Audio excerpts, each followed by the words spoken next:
Is it not the 21st? Is it the 20th? My law says the 20th. No, it's got to be the 21st. All right, so that's it. It's got to be, if it's postmarked the 21st, anything after the 21st with a postmark on it is out of luck. If you get it in the mail by the morning, I will guarantee you that I will get you an autographed copy. I just couldn't come on tonight and say that's the end, or that it ended yesterday. That seemed unfair. So I promised my publisher I would come on the air tonight and say, get it in the mail by the morning, postmark tomorrow, today. Get it postmarked today, and you'll get an autographed copy. Anybody after that does not. So if you want an autographed copy, it's a hardback edition with special artwork done for it. It's got all kinds of photographs. It's my story, actually. Sad, happy, it's really something. So there it is, last day for autographed copies. Back now to Larry Wilson. Larry, you're back on the air. Thank you, Art. Listening to your book offer sounds very good. It reminds me of a story that happened. I was on a radio talk show, and this man had taken our phone number to call for the book. Right. And the lines were busy, and he had given up because there were so many calls. Well, he called. He noticed the phone number about 3 days later, and he remembered the phone number to him was important, like the address, Sure. And he called up and he says to the office, he says, I wrote this phone number down, but I don't for the life of me remember why. I have people call me like that every day. Sometimes I'll wander in the middle of the, in the studio in the middle of the day, and the lights light up, and I'll pick one up, and somebody will say, who is this? And I'll say, well, who are you trying to reach? And they'll say, well, I don't know. I wrote this number down. Right. They do it in the middle of the night, and then they forget what it is. That's right. All right, look, we've had a big audience just join us in Los Angeles and San Francisco. So basically, you believe, from a scientific point of view, as well as a biblical point of view, That's right. that Revelation has begun, Yeah. that the trumpets have sounded, They're about to sound. about sound, excuse me, and that two planetary comets, would you say, Yeah. are going to throw in the earth, one in the ocean, which will create a minimal 3,000-foot tidal wave, Yeah. and the other into the landmass, which will, whatever landmass it is, essentially limit, bring so much devastation to the continent that it in many places will be totally vacant of life. vacant of life. And you believe this is going to occur prior to the year 2000? In other words, soon? Yeah. Not I can't pinpoint time and location to a resolution that goes beyond what the Bible seems to indicate. Mm-hmm. But I believe that it's before we reach the seventh millennium, which occurs somewhere between 1998 and shortly thereafter. I don't know exactly where, but we're about to enter a new age. Well, what I told the earlier audience, and what I'll repeat now just before we go to the telephones, because I want to let some people at you, is that I've had scouting, I've had various prophets, people coming at this from all different directions, and people have suggested I get somebody like yourself.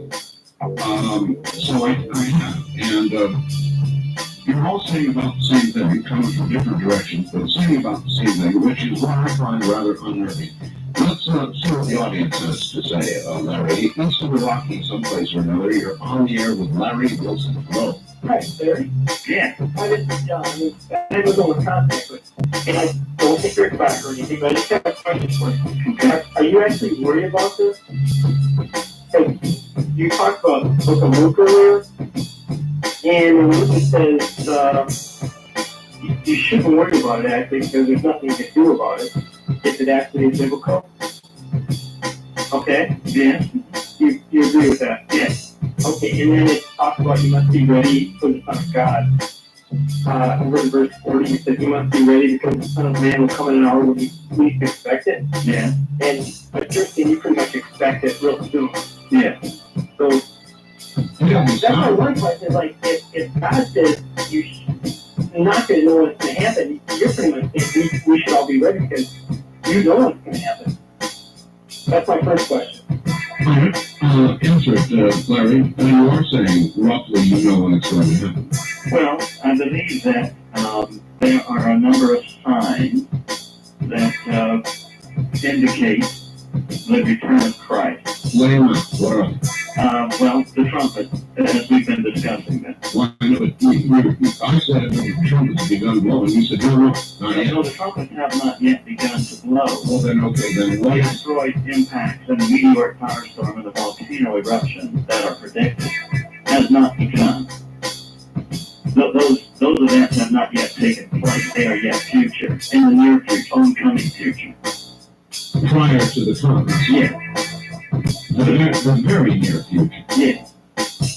And what was, okay, so this caller's point was almost why worry, be happy Well, in a nutshell. he has a point, and there is a certain amount of Inevitability? yeah. All right, let's keep rolling here. Wesley Watkins, you're on the air with Larry Wilson. Yes, this is Keith in Seattle. Oh, Keith. Hello.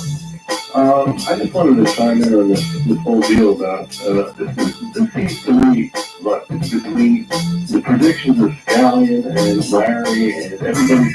I mean, how many times is the horse going to be killed? You know, we have all this pollution, we have nuclear waste, nuclear this, ozone.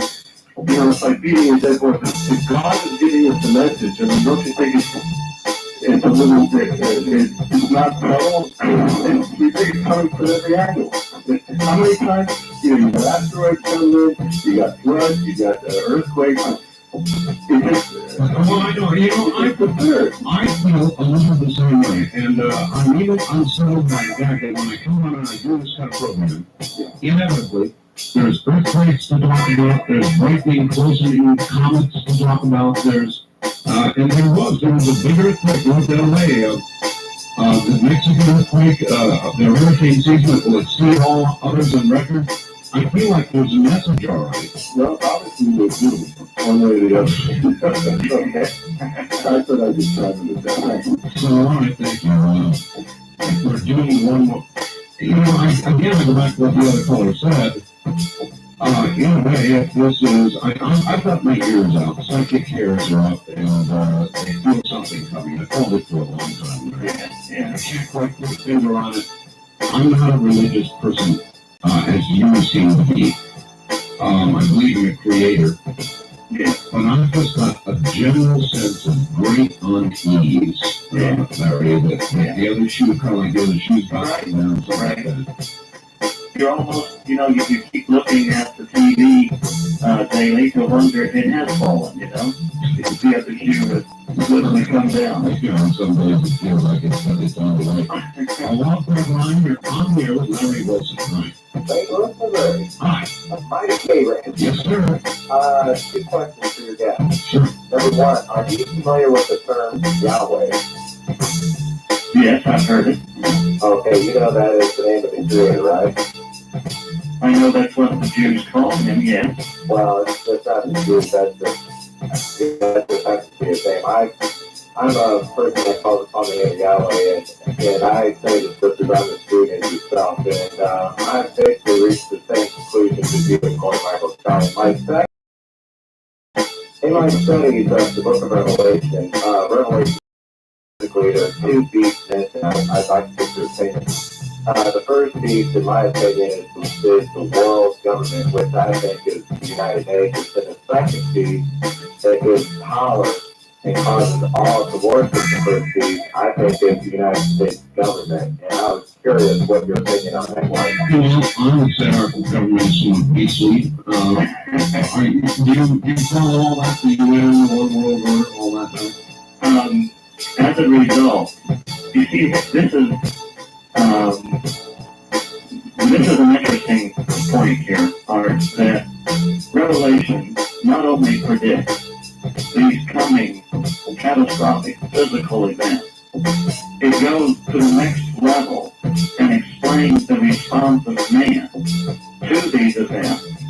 And were it not in the Bible, it would be a fairy tale of enormous proportion because it sounds unreal. It sounds unreal, that's right. So bring me back to the science part of it that supports what we believe to be coming. Bring me back to that. Well, scientists, I mean, absolutely, go into the Bible for a few minutes. yeah, For the trumpets of Revelation. right. Bring me to the science. Well, scientists are aware, very painfully aware, I guess is the best way to say it, that we are in a shooting gallery, that the Earth in its annual orbit around the sun is traveling through a cosmic junkyard. Okay, right, it is. But we've been traveling through this cosmic junkyard until now, which precedes the dinosaurs, without a species-ending event. That's correct. Now, the discovery, in fact, you know that the, So what I'm asking is, where is the science that would suggest that such an event is ahead in the short term? well, the basis for the scientific conclusion is that in the order of the universe, there are events of certain magnitude on a time scale that is repetitive. For example, every 100 million years, some cataclysmic event occurs that is civilization destroyed. That's interesting, because Gigantosaurus, the one they were talking about yesterday, was exactly, they suggest, 100 million years ago, walking around on the planet. Right. So science takes as its basis the chart of events against the time axis, so that in calculating risk over a function of time, this is how you predict how many plane crashes there are going to be in a period of 3 years. This is how you predict how many automobile accidents there are going to be on Thanksgiving Day. Okay. So science follows this, looking for a pattern. And Clark Chapman and David Morrison and many, many other scientists have concluded that on the basis of what has been seen, Yes. that we are at the end or near the end of a pattern due for a major impact. And so they are devising and exploring, and there are conferences around the world examining how can man protect himself. Well, now I'm going to drag you right back to the biblical part. You make me do that, because you say the scientists are exploring ways to prevent what the Bible would suggest is inevitable. Yeah. And if it is inevitable, and if something is going to crash into our ocean and then a large landmass, Yeah. destroying virtually most of the life on the planet. By the way, do you predict it to destroy all or most of, or what do you predict? If I understand the scriptures correctly, Yeah. I understand that about a fourth of the Earth's population will be removed. Pretty good sized chunk. Yeah. So the part that I'm not grasping is, if it is biblically, prophetically inevitable, then what's the point of the scientists trying to figure out how to stop it, divert it, blow it up, do whatever they could do this, Well, I understand that the scientist does not behold the biblical perspective. He says, I see a coming problem, That's true. therefore I must do all I can. Right, yeah, but from your perspective, Yeah. you must think they're absolutely wasting their time. Or do you not? I suspect that their efforts will, concerning the two trumpets, let me put it that way, Yes. that their efforts will be in vain. All right, east of the Rockies, You're on the air with Larry Wilson. Yes, Larry? Yes, sir. Yes, Woody from Kansas City, Missouri. Yes, sir.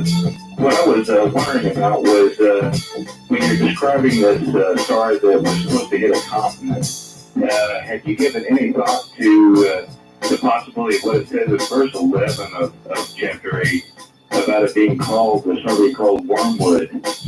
Yeah, Wormwood. Yes. Is that what it would be called? That's the word wormwood is taken from a reference in Jeremiah chapter 9, where in ancient times, because of Israel's great apostasy, God gave Israel poisonous waters to drink called wormwood. And as a result of this impact of the blazing star, the water becomes poisonous or bitter, Yes. and many people die from drinking it. And the name is wormwood, in the same respect as it was in Jeremiah 9, I think verse 15. So the asteroid itself is not called wormwood, as we would label it. Rather, its significance has the same as the poisonous waters as in Jeremiah. Larry, will we see it coming? I doubt it. All right, we'll pick up on that in just a moment. We're at the bottom of the hour. If you have questions for Larry Wilson, we've got another half hour with this Premier Network.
It's called Morning Revelation is About to Be Fulfilled by Larry Wilson. And it's a 140-page book. It's fairly substantial. And he's offering to give it to you. I don't think he knows what he's in for, but he's offering to give it to you. And he's got a number, and I guess all you do is call it, Larry, and ask for a copy of the book. That's right. And they can call it right now? Yeah, that's right. All right. You don't know what you're in for. Well, the book is absolutely free. There's no obligation or any hidden strings. We just make it free as a way of saying thanks for listening. Here's the facts. Personally, I believe the writing of the Bible is a poem. honestly, there's always hope. We have been getting warnings for a long time. Let's start doing something about it. Tony in Vancouver, Washington. When one listens to you and people like you speak, Larry, it seems there's an inevitability to what you're saying. And but then you sort of qualify it and say, but maybe it won't happen. Well, Art, we've only heard one bit of the story. The whole story is a rather exciting and glorious and all-encompassing story. It's about a rescue, a dramatic rescue, and the establishment of a world that will be perfect.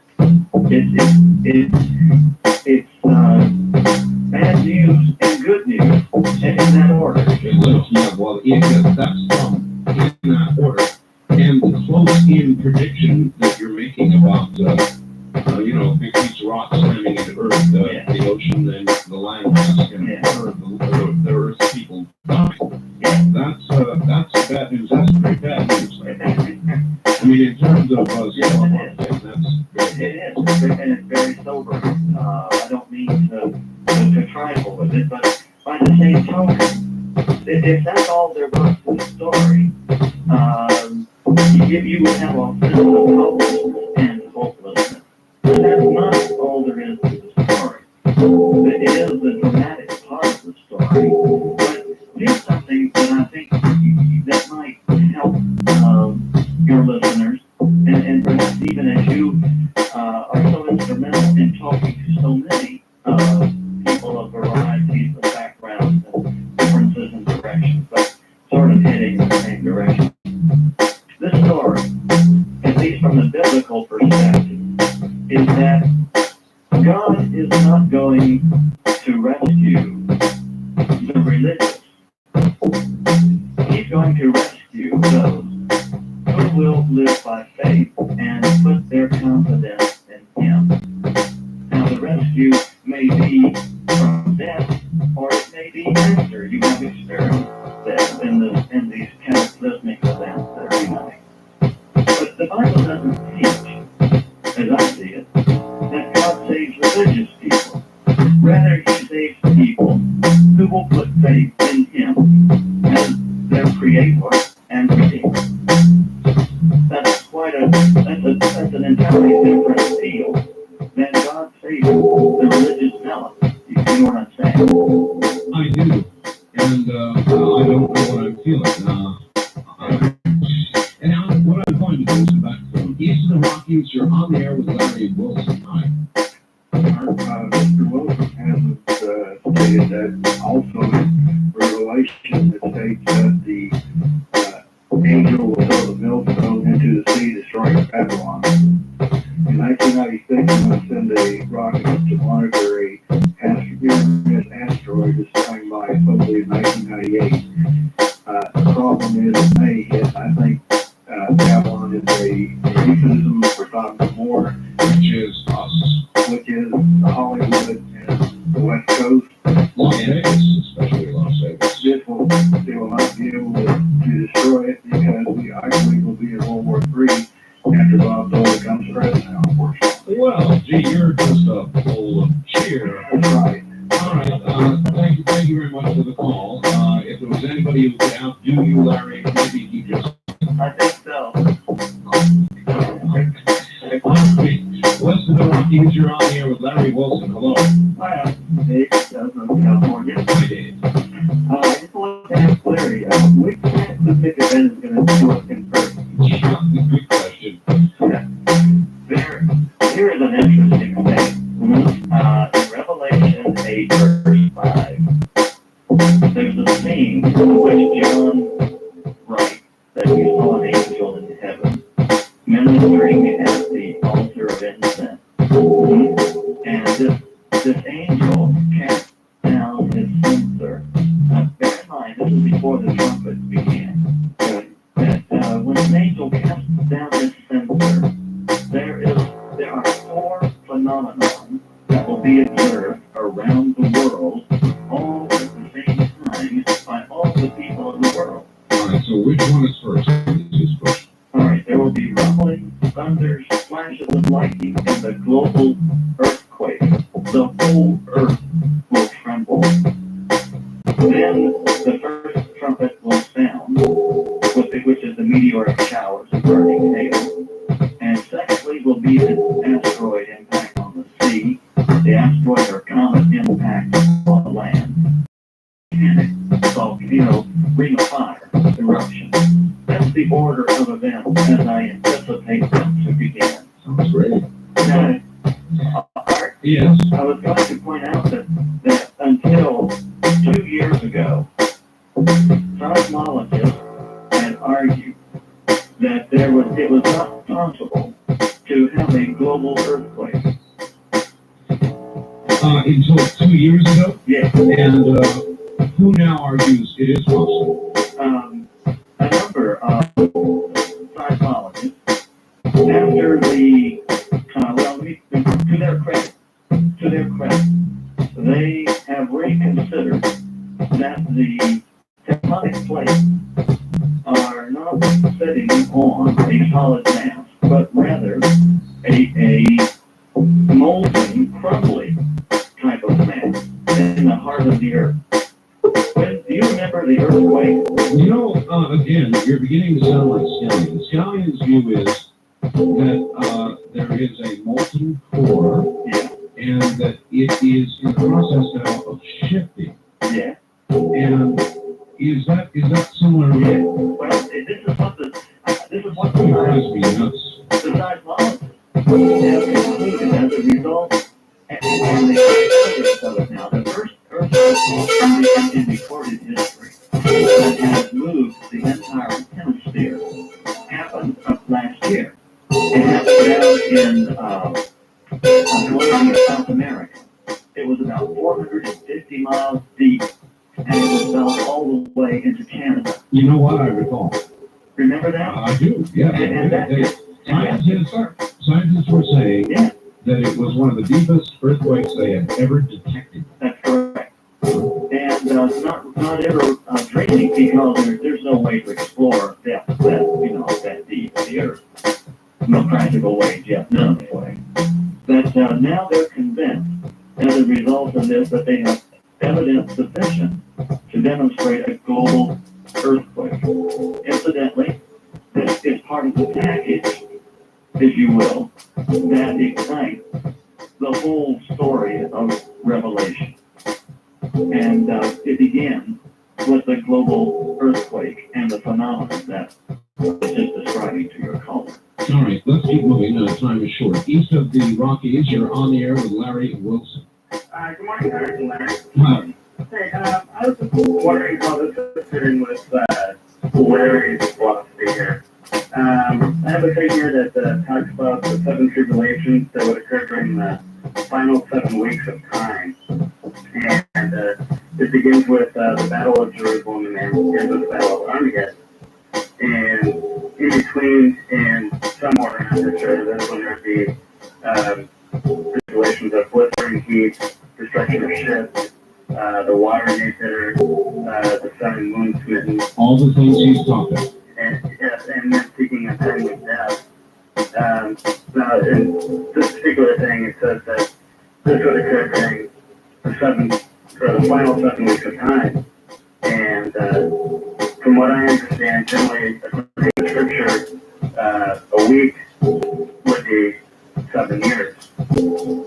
And so, I was just kind of thinking that the Battle of Jerusalem had to do somewhere along the lines of the birth of the nation of Israel. All right, where are you calling from? I'm calling from Minnesota. Minnesota. All right. Any comments, Larry? Yeah, many Christians, anticipate what is called the Great Tribulation for a period of 7 years. And these events that we're describing here are woven into that tribulation. My view is contrasted just a little bit. The good news is I don't believe that the tribulation is 7 years, but rather 1,335 days, about 3 years and 8 months. And the tribulation commences that is spoken of in the scripture with these cataclysmic events. West of the Rockies, you're on the air with Larry Wilson. Hi. Hi, I'm a Christian, been a Christian about 20 years, and I've studied prophecy. That's kind of my main focus, obviously, because of the quickening, as you say, Art. I think that anybody who says saved is doing a lot of harm to the state, is doing a lot of harm to the Christian movement. And, I agree and I feel we are in the last times, but I don't think you can be so matter of fact about it and say from the time Clinton became president, we're going to have 2 comets hit the ground. There's nowhere in the Bible that says within a certain date of time that those 2 comets are going to hit the earth. And if I can hang on the line and hear what you have to say, I'd like to comment back if I could. Yeah, go ahead, Larry. How do you answer that?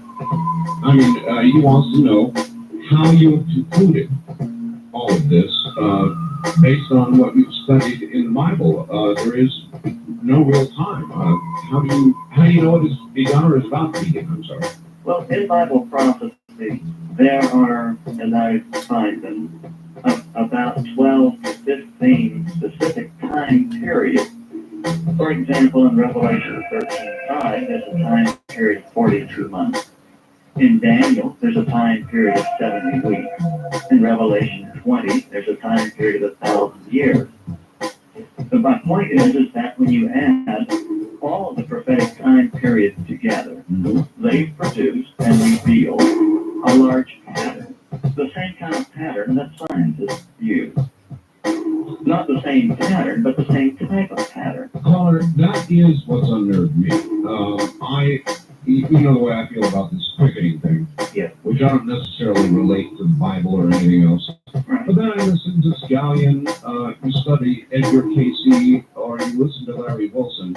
They all seem to be saying about the same thing, and that unnerves the hell out of me. I agree. I think what's eerie about it is that with Scallion and all these other people, there is no, how should I say it? There's no consequence to the decision and the faith you put in it. If everybody's right, the only person that has a consequence to it is this man's belief and Christian's belief, because in that sense there's a heaven and a hell. If Scallion's right and we die and we just turn into some goo, who cares? But if the Bible is right, Wait a minute. Scallion never said we die and turn into goo. well, no, I know you said That's that. fair. But what I'm saying is that the Christians believe that there's a heaven and a hell Yes. and an eternity. Other beliefs say, well, if you're a good person, this and that. Christianity believes that if you've given your life to Christ and trusted in Him for your salvation, you'll survive. But see, this is where, thank you, caller. Larry, this is where I run into all kinds of trouble personally Right. with religion. Right. I don't think, in other words, there are good people and there are bad people. We talk about them on the air here all the time. Right. And it is not my belief that if somebody didn't sprinkle water on your head, Right. or you've not been born again, or whatever it is that people say you've got to do to be one of the lucky few that'll get sucked up just before whatever happens. Right. I think there are good people who will, if there is going to be the great suck up, will be on their way, even though they didn't go to church every Sunday. That's right. And so I really did want to bring you on the air this morning to put this perspective on, just kind of balance some of the other things I'm doing, and I'm finding that it doesn't, it's not balancing it, it's reinforcing it again. You know something, Art, I think you were more profound in what you said than perhaps you might realize. And that is, God, who does the saving of humanity, ultimately in the end, is far more generous in what he considers good and bad than religious people are. Well, I sometimes wondered, what if the great moment comes and the only people left down here are the Christians? But there'd be a lot of, well, anyway, first time caller line, you're on the air with Larry Wilson. Hello. Are you there? Yes, I'm here. Where are you, sir? I'm in Rancho Santa Fe, California. All right, go ahead. I can't believe I got through. I've got a bunch of things I need to say real quick. Do it real quick. Okay, first of all, the Bible's very clear on a couple man knows the time or the hour when Jesus Christ is going to return. The Jehovah's Witnesses have been doing this for the last century, and every time they predicted, they trip themselves up and have to reset the date. Yeah. Second of all, concerning all of these things, when I listen to your show, I hear all of this end times prediction, but not very many people say what is to be our response when we hear all of this. And I think what God is trying to get us as a people to do is to get down to our knees, get down to business with Him, and prepare our own hearts and our houses for what's coming in the future. And the Bible also, you said you were having trouble with, excuse me, I'm nervous, I can't believe I got through. The Bible is very clear that all of sin has fallen short of the grace of God. Mm-hmm. All right. This is beginning to, thank you very much for the call, sir. But we're really getting a little too close to actual preaching here, and I don't want to do that. And I've got to take off, Larry. But again, you've got a book. It's called Warning Revelation. Is about to be fulfilled, and you're willing to give it to people. That's right. Yeah. They call right now. That's right. There's no charge. There's no strings. That's right. Nobody's going to come knocking. No, we're not. I want to make a point that we're not affiliated or endorsed by any church. In fact, I don't belong to a church. We're not recommending a church. We are simply lifting up the Bible as a consideration for the understanding of the times in which we live. Mm-hmm. All right. Well, I appreciate your being on with us, Larry. We're out of time. Good luck to your operators. They're going to be busy. Well, it's been a privilege to be with you, Art, and best wishes to you. Larry Wilson, take care. All right, everybody. It's off to the... You know, that really was a troubling couple of hours.